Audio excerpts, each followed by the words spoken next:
संघर्ष हमारा नारा है। परदेशी शिष्यवृत्ती हमारा अधिकार है, अधिकार है, अधिकार है। शिष्यवृत्ती आमच्या हक्काची, नाही कुणाच्या बापाची, शिष्यवृत्ती आमच्या हक्काची, नाही कुणाच्या बापाची। शिष्यवृत्तीमध्ये वाढ झालीच पाहिजे, झालीच पाहिजे, झालीच पाहिजे, शिष्यवृत्तीमध्ये वाढ झालीच पाहिजे, झालीच पाहिजे, झालीच पाहिजे। जो जुल्म की टक्कर में, संघर्ष हमारा नारा है। जो जुल्म की टक्कर में, संघर्ष हमारा नारा है। जय जय जय जय जय भीम, जय भीम, जय भीम, जय जय जय जय जय भीम। जय भीम, जय भीम। जब जब जुल्मी जुल्म करेगा सत्ता के गलियारों से, चप्पा चप्पा गूंज उठेगा जय भीम के नारों से। जब जब जुल्मी जुल्म करेगा सत्ता के गलियारों से, चप्पा चप्पा गूंज उठेगा जय भीम के नारों से। आवाज दो, अनेक आवाज दो। है, परदेशी शिष्यवृत्ति हमारा अधिकार है, अधिकार है, अधिकार है, परदेशी शिष्यवृत्ति हमारा अधिकार है। अधिकार है, अधिकार है। नीला लेके हल्ला बोल, अल्लाह बोल, अल्लाह बोल, बैनर लेके हल्ला बोल, अल्लाह बोल, अल्लाह बोल, बैनर लेके हल्ला बोल। अल्लाह बोल, अल्लाह बोल। फुले शाहू आंबेडकर विचारधारा का कल्याणकारी राज्य यानी महाराष्ट्र राज्य। ऐसे कल्याणकारी राज्य में SC ST विद्यार्थियों को साथ न्याय नहीं हो रहा, ये शोकांतिका है। मैं यहाँ के मुख्यमंत्री से डिमांड करता हूँ कि जो आज जायज़ मांगे जिस विद्यार्थियों की है, इनको छत्रपति शाहू महाराज शिष्यवृत्ति के तहत विदेशों में पढ़ने का मौका मिलता है। बड़ा स्ट्रगल करके ये विद्यार्थी यहाँ तक पहुँचते हैं और इनको फिर भी न्याय नहीं मिलता। इसके लिए इस महाराष्ट्र में इस फुले शाहू आंबेडकर विचारधारा के राज्य में ये 75 जो विद्यार्थियों की संख्या है जो हर साल भेजते हैं, ये 300 से 1000 तक करनी चाहिए और जल्द से जल्द करनी चाहिए और विद्यार्थियों को न्याय मिलना चाहिए। अन्यथा वंचित बहुजन आघाड़ी के माध्यम से सम्यक विद्यार्थी आंदोलन के बैनर के तले जो हमारा विद्यार्थी संगठन है, संपूर्ण राज्य में ये विद्यार्थियों का संघर्ष जारी होगा और इसके बाद जो परिस्थिति होगी लॉ एंड ऑर्डर की या सरकार की इसकी जिम्मेदारी होगी। ऐसा मैं वंचित बहुजन आघाड़ी की तरफ से इन विद्यार्थियों को न्याय दिलाने के लिए सतत प्रयास करूंगा। जय भीम, जय शिवराय।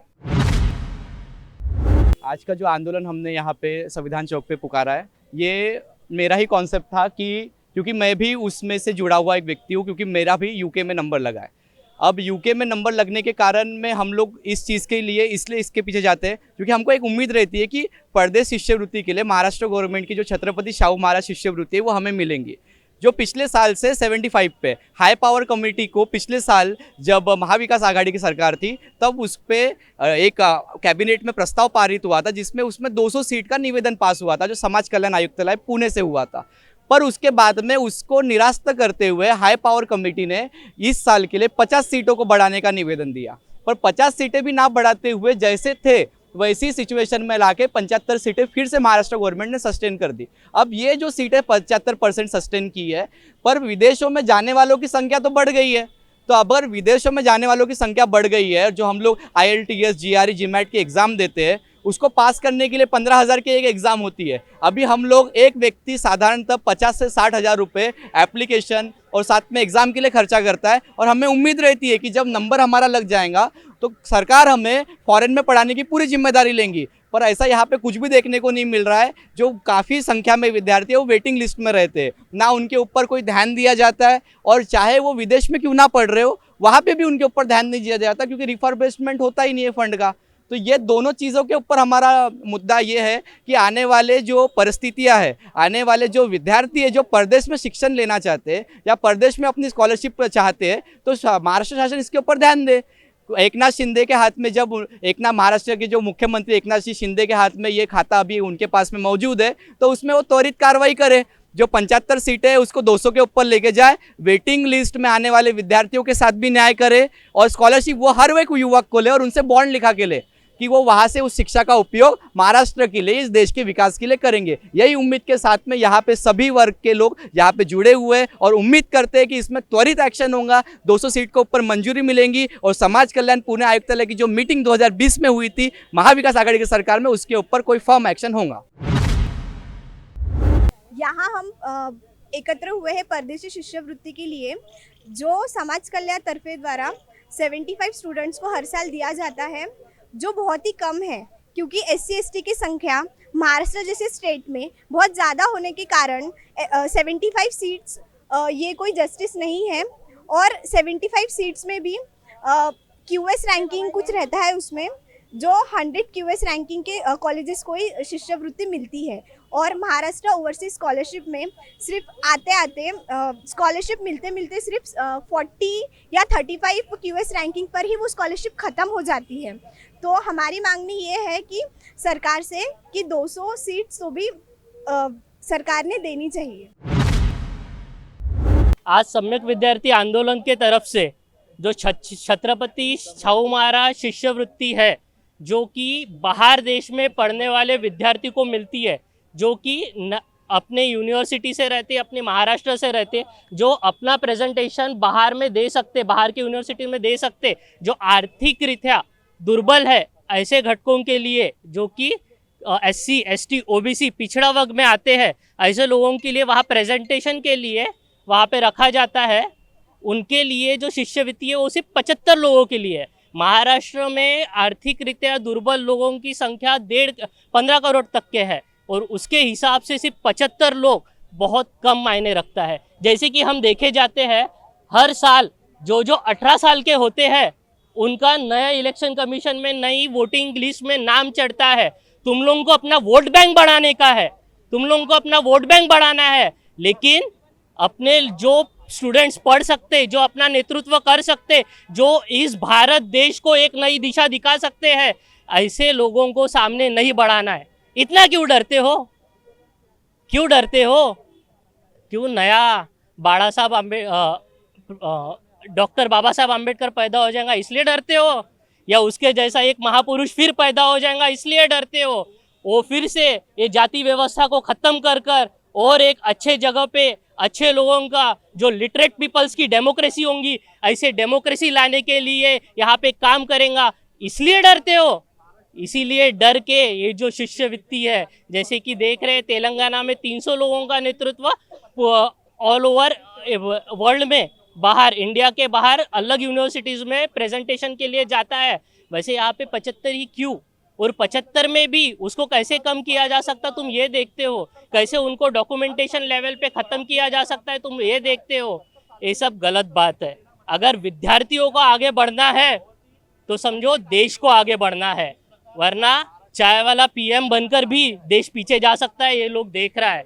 सिर्फ डेवलपमेंट दिखने से काम नहीं होता, सिर्फ डेवलपमेंट दिखने से काम नहीं होता, तो लिटरेट पीपल की प्रेजेंटेशन से भी काम होता है, ये भी हमको बताना है। आज तुम बोल रहे हो कि हम आत्मनिर्भर हो गए हैं, आत्मनिर्भर हो गए हैं, लेकिन क्या ये सही में एक प्रेजेंटेशन का भाग है या नहीं है? ये भी अपने को खुद अंतर्मन से जानना है। सबकी मन की बात करते हो, सबकी मन की बात करते हो, लेकिन जिनके मन की सुनना चाहिए, कभी उनके भी तो मन की बात करो, कभी उनके भी तो मन की सुनो। कभी किस विद्यार्थी को जो तुम्हारे को वोटिंग बैंक्स में के कन्वर्ट कर रहे हो, उसको क्या चाहिए ये तो करो। बहुत हो गए दंगे मसले, बहुत होंगे दंगे मसले। ये वाली राजनीति अभी चलने वाली नहीं है। ये युग है पढ़े लिखों का, ये युग है पढ़े लिखों का। पढ़े लोगों की ही जिम्मेदारी है, पढ़े लोग ही ये भारत को गढ़ाने वाले हैं, यही ध्यान रखो। और इसी के हिस्से में सम्यक विद्यार्थी आंदोलन की जो मांगनी है कि ये जो 1.5 करोड़ लोग हैं, 1.5 करोड़ लोग में से सिर्फ 75 लोगों का प्रेजेंटेशन हो रहा है, इसको कम से कम 1000 लोगों तक के जाओ, और यही हमारी मांगनी है।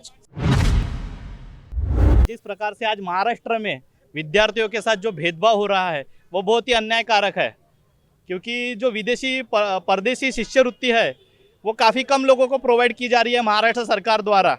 और कम लोगों को प्रोवाइड करना मतलब महाराष्ट्र की जो भविष्य है उसको दबाना, और महाराष्ट्र का भविष्य दब जाएगा तो महाराष्ट्र भी दब जाएगा आज नहीं कल। पिछले 70 सालों में सिर्फ 70 से 75 सीटें महाराष्ट्र सरकार अनुसूचित जातियों को देती है, और महाराष्ट्र की जनसंख्या है 13 करोड़, और 13 करोड़ में से 1.5 करोड़ जनसंख्या अनुसूचित जातियों की है। और सिर्फ अनुसूचित जाति में केवल क्या 75 विद्यार्थी ही जा सकते हैं? क्या महाराष्ट्र सरकार शिक्षा का बजट नहीं बढ़ा सकती? अनुसूचित जातियों में सिर्फ क्या 75 लोगों की जाने की व्यवस्था की गई है? क्या महाराष्ट्र में उतनी भी कुव्वत नहीं है कि महाराष्ट्र के विद्यार्थियों को बाहर भेजने की? अगर विद्यार्थियों को बाहर भेजेंगी तो महाराष्ट्र का ही विकास होगा, विद्यार्थी महाराष्ट्र में आकर महाराष्ट्र की ही सेवा करेंगे। लेकिन महाराष्ट्र सरकार चाहती ही नहीं विद्यार्थियों को बाहर भेजना, सिर्फ 75 विद्यार्थियों को ही बाहर भेज रही है। तो हमारी मांगनी यही है कि वो 75 सीटों में से मतलब मैक्सिमम 300 सीटें बढ़ाए, क्योंकि महाराष्ट्र को लग के ही तेलंगाना राज्य है और तेलंगाना राज्य में कम से कम 300 अनुसूचित जाति के विद्यार्थियों को विदेश में पढ़ने लिखने को भेजा जाता है। और तेलंगाना से कितने तो भी ज़्यादा पटी से हमारा महाराष्ट्र राज्य प्रगतिशील राज्य है। और हम चाहते हैं कि हमारा महाराष्ट्र राज्य जब प्रगतिशील है तो केवल क्या सिर्फ 75 लोगों को भेजेगा? नहीं, तो महाराष्ट्र में क्या कुवत होना चाहिए 300 से ज़्यादा लोगों को भेजने की। जब तेलंगाना राज्य कर सकता है तो महाराष्ट्र क्यों नहीं कर सकता? महाराष्ट्र में वो एबिलिटी है, वो ताकत है। महाराष्ट्र में अच्छे अच्छे मुख्यमंत्री हो चुके हैं। जब वो अपने को खुद को अच्छा साबित करना चाहते हैं, जैसे अभी एकनाथ शिंदे अपने को खुद को अच्छा साबित करना चाहते हैं, तो महाराष्ट्र के अनुसूचित जाति विद्यार्थियों में से 300 लोगों को वो भेज सकते हैं। ऐसी व्यवस्था वो बनाए।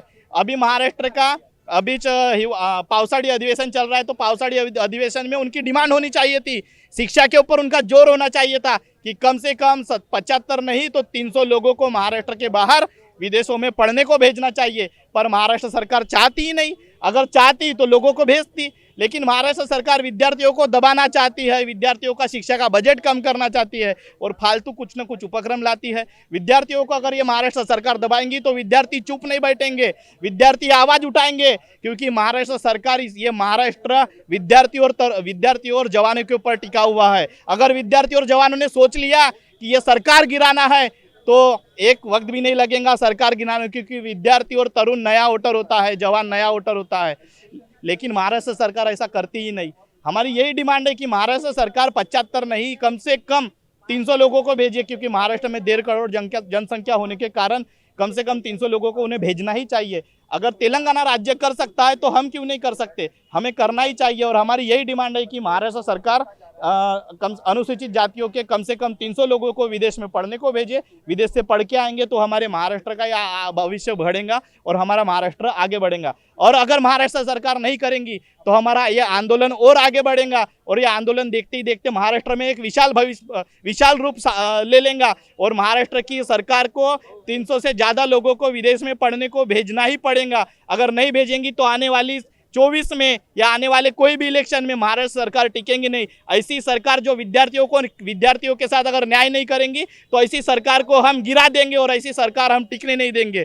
इसलिए विद्यार्थियों का ये हल्ला बोल मोर्चा यहाँ से हम शुरू करते हैं, यही हमारी डिमांड है।